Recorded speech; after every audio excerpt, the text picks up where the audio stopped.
Pessoal, vamos lá então, né? Seguindo aqui na disciplina de bases da farmacologia clínica, nós vamos seguindo aqui na parte da farmacologia e os mecanismos associados à proteína G. Lembrando então que nós estamos falando aqui, né, olha, de mecanismos via proteína G, um receptor de membrana, uma proteína G associada, né? Um mecanismo totalmente diferenciado através de enzimas, segundos mensageiros, proteínas quinases, canais iônicos. Lembrando que receptores acoplados à proteína G são chamados de receptores metabotrópicos. Na aula anterior, eu falei para vocês do mecanismo de um receptor acoplado à proteína G, no caso, o receptor alfa-1 adrenérgico, né? Então, falamos lá na tabelinha do receptor alfa-1, toda a questão do mecanismo envolvendo a proteína G-alfa-Q, a enzima fosfolipase C, os segundos mensageiros IP3 e DAG, a proteína quinase do tipo C, a influência nos canais iônicos de sódio e cálcio e a consequência em termos de efeito terapêutico. Vamos dar sequência, então, vamos falar aqui do receptor alfa-2, que é um neurônio, ele está presente no neurônio pré-sináptico. Então, nós estamos falando de um receptor presente no sistema nervoso central. O alfa-1 que nós falamos na aula anterior, ele está situado em áreas periféricas, lá na musculatura lisa do vaso. Já o alfa-2 está no sistema nervoso central e antes de trabalhar o mecanismo, porque eu vou querer trabalhar o mecanismo desta medicação, cujo princípio ativo é a clonidina, o nome comercial a atensina. Mas antes de entrar no mecanismo, eu quero falar um pouquinho da parte mais fisiológica desse receptor alfa-2. Então, olha só, o que nós temos aqui?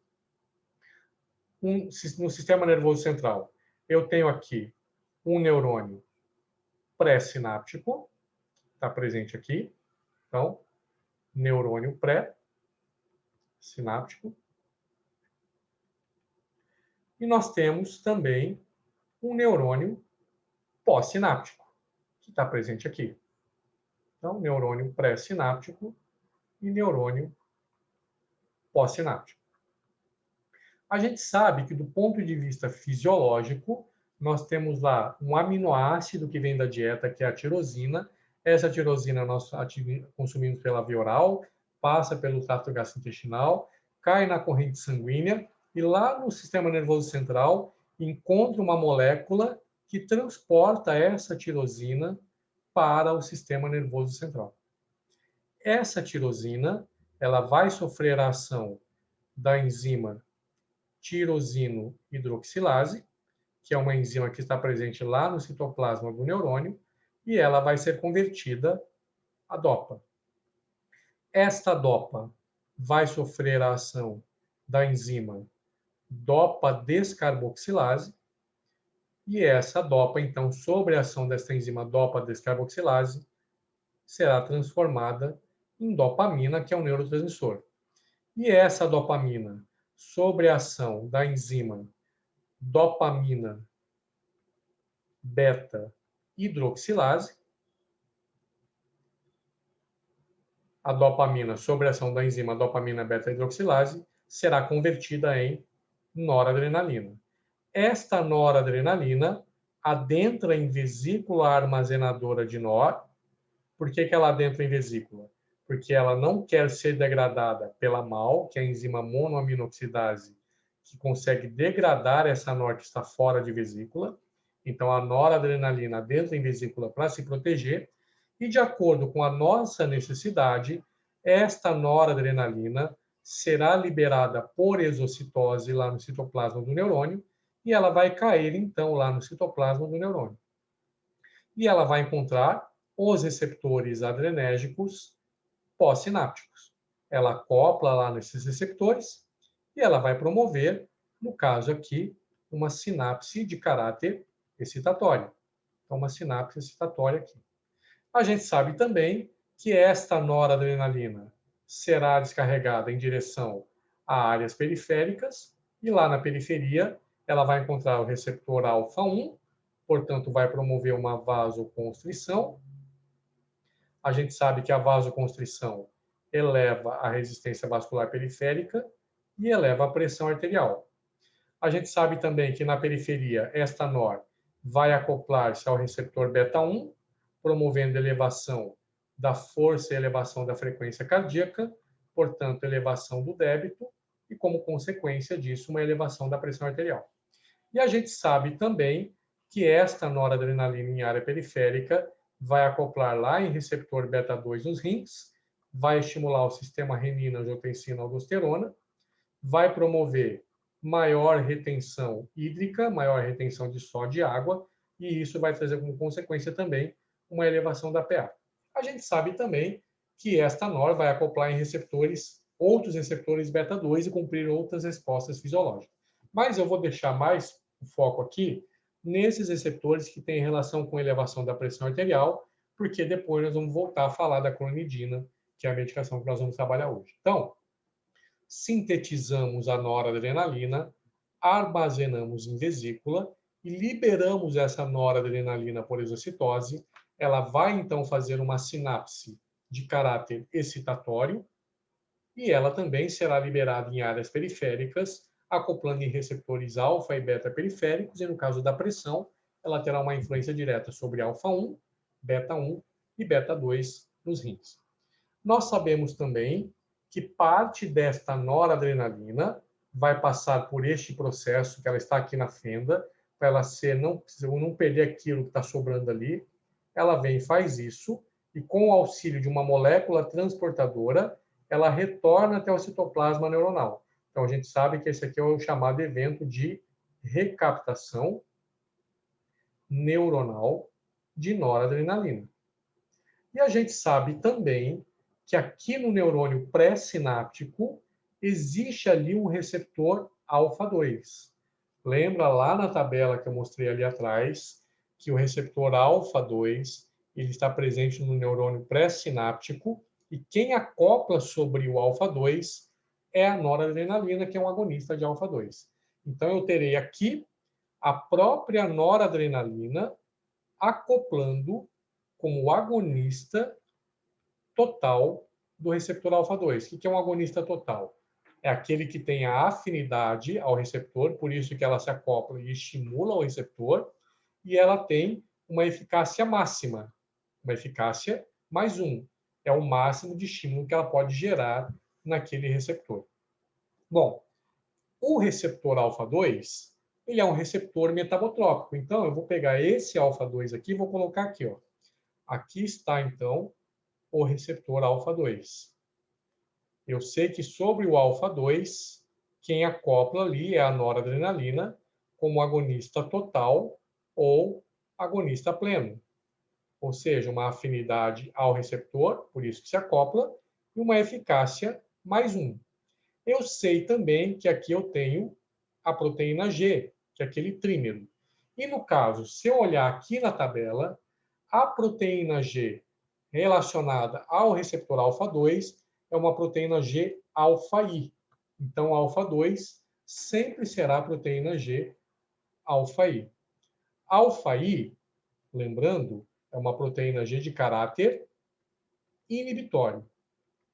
Então, vejam só. Aqui do lado de fora eu tenho um agonista que está estimulando essa subunidade alfa-I a se deslocar. Porque qual é a função do agonista? Ele estimula o deslocamento da subunidade alfa-I para chegar até a enzima. No caso, a enzima envolvida, se a gente olhar aqui, ó, é a enzima adenilato ciclase. Então, veja que a enzima que vai receber a informação aqui da subunidade alfa-I é a enzima AC, adenilato ciclase. Porém, é uma subunidade de caráter inibitório. Então, eu tenho uma informação de inibição chegando até a enzima. Então, haverá uma redução do trabalho da enzima adenilato ciclase. Então, presta bastante atenção, porque o que nós temos aqui? Um agonista que estimula o deslocamento da subunidade inibitória. Só que, como é uma subunidade de caráter inibitório, então a consequência que nós vamos ter aqui dessa subunidade de caráter inibitório é que ela vai mandar reduzir o trabalho da enzima adenilato ciclase. Tá? Bom, se essa enzima trabalha menos, ela vai reduzir a produção do seu segundo mensageiro. No caso aqui, o segundo mensageiro da adenilato ciclase é o AMP cíclico. Então, eu vou ter uma redução dos níveis do AMP cíclico, que é o segundo mensageiro. E, portanto, com menos segundo mensageiro, eu terei uma redução dos níveis da proteína quinase do tipo A, porque a proteína quinase do tipo A é quem faz parte desse mecanismo. E isso vai ter uma repercussão sobre canais de sódio e de cálcio. Se eu vim aqui, então, com redução dos níveis da pKa, a consequência que eu terei é, como está tudo diminuindo, eu terei um fechamento, aqui a pKa vem informar para ter um fechamento desses canais iônicos. Fecham-se os canais de sódio e fecham-se os canais de cálcio. Eu terei, portanto, redução da taxa de sódio lá no líquido, no meio intracelular. Portanto, uma redução do potencial de ação, ou seja, a célula está menos despolarizada, redução da despolarização. Como consequência dessa queda do potencial de ação de estar menos despolarizada, eu vou ter, então, o fechamento dos canais de cálcio. Portanto, redução dos níveis de cálcio lá no líquido intracelular, lá no líquido. Tá? Portanto, eu tenho menos cálcio presente ali. Bom, vamos voltar para cá. Veja só. Eu venho na tabela e vejo que a resposta é toda vez que eu tiver um agonista alfa-2 lá no neurônio pré-sináptico, o efeito que eu vou ter é uma redução da exocitose da noradrenalina. Então, percebam que se eu estou reduzindo o potencial de ação, estou reduzindo níveis de cálcio lá no citoplasma do neurônio. Portanto, eu estou reduzindo toda aquela carga positiva lá no líquido neurônio. Significa que aqui no neurônio, após eu estimular o alfa-2, como aqui é uma proteína G de caráter inibitório alfa-I, eu vou ter redução de carga positiva e, portanto, com menos estímulo, eu vou ter menor exocitose da noradrenalina, porque eu tenho menos potencial de ação, menos sódio e menos cálcio. Então, a consequência disso tudo é uma redução da exocitose da própria noradrenalina. Tá? Então, a própria noradrenalina é quem regula o quanto ela vai liberar. Então, começa a ter exocitose e aí ela percebe que a quantidade de receptores ocupados central e periférico já é o suficiente para gerar uma resposta fisiológica que eu preciso naquele momento. Ela mesma vai lá no alfa-2, acopla no alfa-2 e ela mesma determina a redução da sua exocitose. E esse mecanismo se dá através de uma proteína G-alfa-I, uma proteína G de caráter inibitório. Vamos pensar na nossa medicação, que é a clonidina. A clonidina, que é o princípio ativo cujo nome comercial é a atencina, ela é um medicamento anti-hipertensivo. Ela trata a hipertensão. E ela é um antihipertensivo de ação central. Por que ela é um antihipertensivo de ação central? Porque a clonidina ela é classificada como um agonista parcial de receptor alfa-2 que está presente lá no neurônio pré-sináptico. Então, ela é um agonista parcial de receptores alfa-2. Então, vamos interpretar isso, né? Um agonista parcial é aquele que tem a afinidade ao receptor. Por isso que essa medicação ela vai se acoplar ao receptor alfa-2, porque ela tem afinidade. Porém, como ela é um agonista parcial, a sua eficácia ela é positiva, mas ela nunca chega ao máximo. Ela é maior que 0 e menor que 1. Então, é 0,1, 0,2, 0,3, 0,5, 0,8, 0,9, mas nunca chega a mais 1. Então, eu vou ter, por exemplo, aqui um estímulo, mas é diferente do agonista total. Vou ter um estímulo, por exemplo, de 0,5. Nunca vai chegar ao estímulo máximo.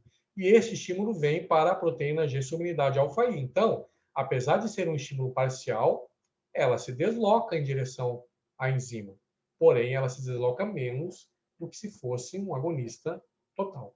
Então, como é que nós vamos ter esse mecanismo? Eu vou ter, então, aqui a clonidina acoplando como agonista parcial do seu receptor alfa-2, ela vai estimular, porém de maneira parcial, o receptor. A proteína G, subunidade alfa-E, vai ser estimulada a se deslocar e ela desloca em direção à enzima adenilato ciclase. No caso, como a informação é de inibição, reduz o trabalho da adenilato ciclase. Portanto, reduz a produção do segundo mensageiro, AMP cíclico, reduzindo os níveis da proteína quinase do tipo A, que, por sua vez, determina fechamento dos canais iônicos de sódio e de cálcio, trazendo como consequência menor taxa de sódio lá no meio intracelular, menor taxa de cálcio no meio intracelular. Isso traz redução do potencial de ação e, consequentemente, redução da exocitose de noradrenalina. Esta menor exocitose de NOR vai fazer com que eu tenha menos exocitose de NOR atuando lá no próprio sistema nervoso central e menos noradrenalina chegando em alfa-1, beta-1 e beta-2 nos rins. Então, vejam só, eu tenho menos noradrenalina, porque está liberando menos ela aqui em alfa-1, portanto, ao invés de eu ter vasoconstrição, eu posso ter vasodilatação, portanto, queda da resistência vascular periférica e queda da PA.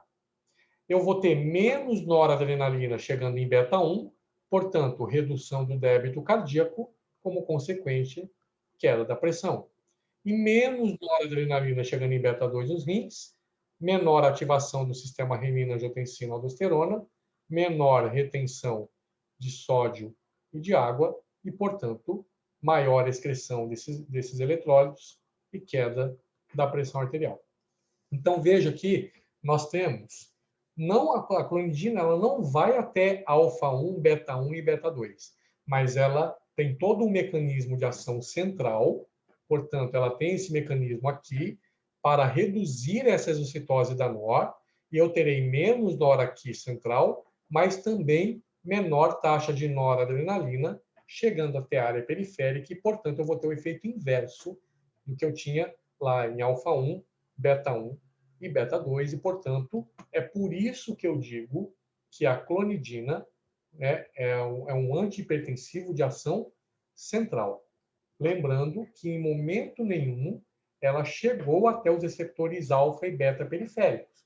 Ela só reduziu a taxa de noradrenalina chegando até lá. Então, é bem diferente quando eu disse na aula passada lá, por exemplo, da prazosina. O que eu falei para vocês da prazosina? A prazosina, ela é um antagonista de receptor alfa-1. Ela vai lá no alfa-1 na periferia para gerar vasodilatação. Já a clonidina é um agonista alfa-2 pré, para reduzir a taxa de NOR, para ter menos NOR na periferia. E, como consequência, isso pode trazer uma redução da pressão arterial. Então, veja que são mecanismos farmacológicos diferentes. Qual é o grande risco, o grande problema da clonidina? Alguns pacientes usando a clonidina podem manifestar quadro de depressão. Pode ser um sintoma consequente do uso da clonidina. E por que a depressão? Se nós olharmos aqui que a noradrenalina é liberada por exocitose, que vai acoplar em receptores adrenérgicos centrais para promover uma sinapse excitatória, portanto, sinapse excitatória significa elevar a motivação desse paciente. Se eu tenho uma medicação, que é uma clonidina, que reduz a exocitose da NOR, com a ideia de reduzir a taxa de NOR periférica para tratar a hipertensão, porém, ela reduz essa taxa de NOR central, portanto, eu vou ter menos noradrenalina, ou menor quantidade de receptores centrais sendo ocupados pela noradrenalina, uma redução da sinapse excitatória e, portanto, uma redução da motivação, seria a mesma coisa que eu dizer que esse paciente pode estar manifestando sintomas de depressão. Então, é uma medicação que pouco foi utilizada, pouco é utilizada do ponto de vista clínico, porque ela tem um mecanismo bastante interessante, mas esse risco de promover depressão no paciente, ele é um risco grave, e aí vale mais a pena utilizar medicamentos que têm um mecanismo periférico, sem ter risco de comprometer comportamento, ou seja, sem ter risco de gerar um mecanismo de ação central e gerar um risco de alteração comportamental aí no paciente, tá? Então, nós fechamos essa aula, fechamos o receptor beta-2, falando então da clonidina como um agonista de receptor alfa-2 pré-sináptico. No mercado farmacêutico, do ponto de vista clínico, nós temos essa clonidina, que ela é classificada como um agonista parcial alfa-2. Mas nós não temos fármacos antagonistas alfa-2. Isso não existe por quê? Já foram testados, né? Porque se eu tivesse um antagonista alfa-2, eu aumentaria a exocitose da NOR. E do ponto de vista clínico, a gente não viu nada que pudesse ser benéfico, né? A pesquisa em fase pré-clínica não mostrou nada benéfico a ponto de colocar como necessidade a inclusão desse medicamento aí no mercado farmacêutico. Então, no alfa-2, nós só temos agonista parcial de receptor alfa-2 pré-sináptico. Diferente quando nós falamos de alfa-1, que a gente sabe que tem agonista e tem antagonista de receptor alfa-1. Tá? Nas próximas aulas, então, nós começaremos a falar dos mecanismos via proteína G dos receptores beta-adrenérgicos. Tá joia? Eu desejo a todos, mais uma vez, ótimos estudos. Abraço a todos aí.